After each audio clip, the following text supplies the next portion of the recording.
Welcome back to the Skookum Chuck Reefers. Just thought I'd let you guys see how the clownfish are doing there. Enjoy the tank for a bit. I know that that Christmas tree rock isn't looking so healthy. The urchin was on it eating the algae off of it the other day, and I'll probably put a couple of snails on it later.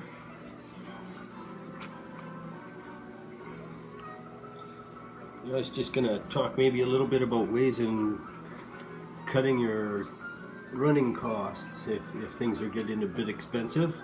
I know, for example, I buy my dosing supplies, my calcium, my KH, my magnesium, and Epsom salts. I buy food grade products in 50 kilo bags and mix it up 1 gallon at a time.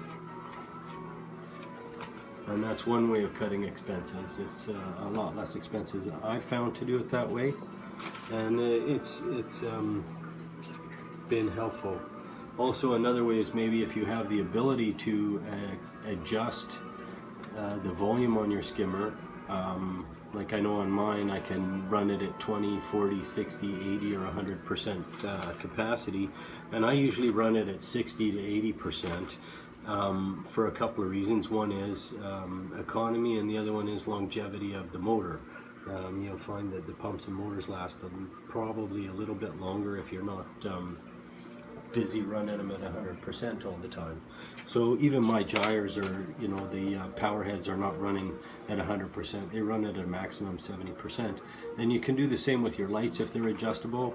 I'm running Kessel A360s. There's other lights that I might have liked, but this is what I've got. They fit the budget. When we bought them at the store, actually, the store that was selling them had a sale on that day. Buy 3, get the 4th item free. I went back to that store the week after we bought the lights, and they had changed it to buy 3 items, get 30% off. So I don't know if that affected their accounting decisions or not. So I can adjust the intensity. So I run these at a maximum of 50%. The way they are right now, they ramp up from 8 o'clock in the morning, and then from about 1 o'clock in the afternoon, they ramp down from their maximum intensity to 8 p.m. at night, and then they shut off. And that's one way. I know on the 95-gallon tank, I run those lights at 50%. For 4 hours of the day, and then they're running at about 25% for the remainder of the day. So those are some ways you can maybe save on long-term savings on running costs on your aquarium. I know running DC pumps and equipment has made a big difference as opposed to running alternating current equipment, which does run more expensively. I think it runs a little bit hotter, and it does cost more in the long run. The LED lights were a consideration in that versus the T5s and the hybrids, just because I knew the heat the lamps would put out, and not just the initial cost, but every so many months you're supposed to be replacing the bulbs, and that's an expense in itself. So these are things that personally I've tried to avoid, and maybe I can help you avoid these excess unnecessary costs as well. Your sump, if you have a sump, isolate the sump for the obvious reasons of inconsistencies between maybe the floor and the glass on the bottom of the sump. But also, I don't just insulate the bottom, I insulate the sides, the back, and the top as well, and that is for heat preservation, just because to me it makes sense. If I could put the pumps inside the tank, which I would like to do, is I'd like to have the redundancy of 2 return pumps, and I'd like them both in the water in the return tank, in the sump rather, so that they're putting any heat that they have into the water, and then I wouldn't have to run my heaters as long. And I think that would have an effect long term again on overall running expenses.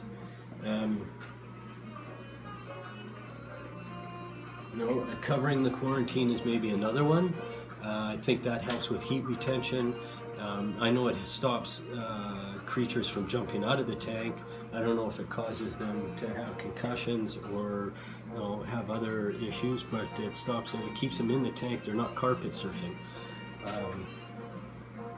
So those are some things that you might consider doing.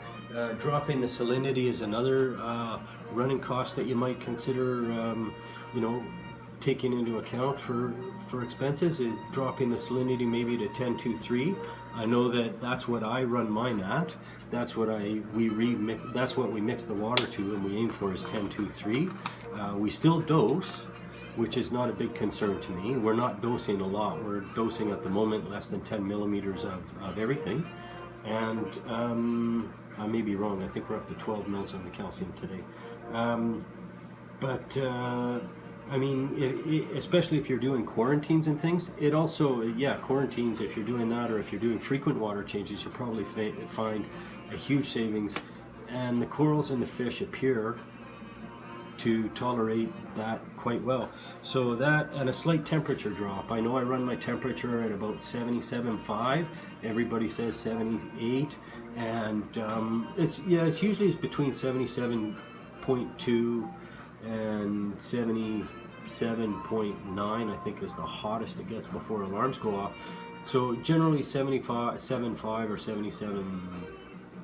It's in that temperature range anyways, and that will help, I believe, add to your overall running costs because you're not heating the tank to quite the same temperature, and hopefully with the other things, the insulating the sump and covering the tank, those are going to help you have to heat it less often.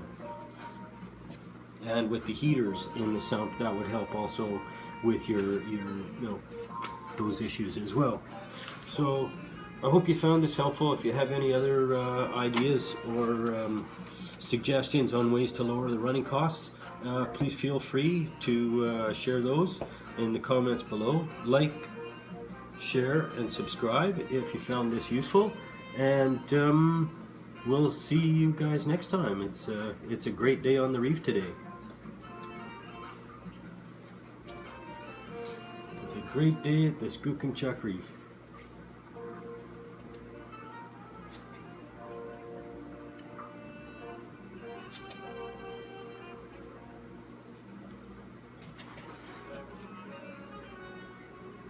Bye for now.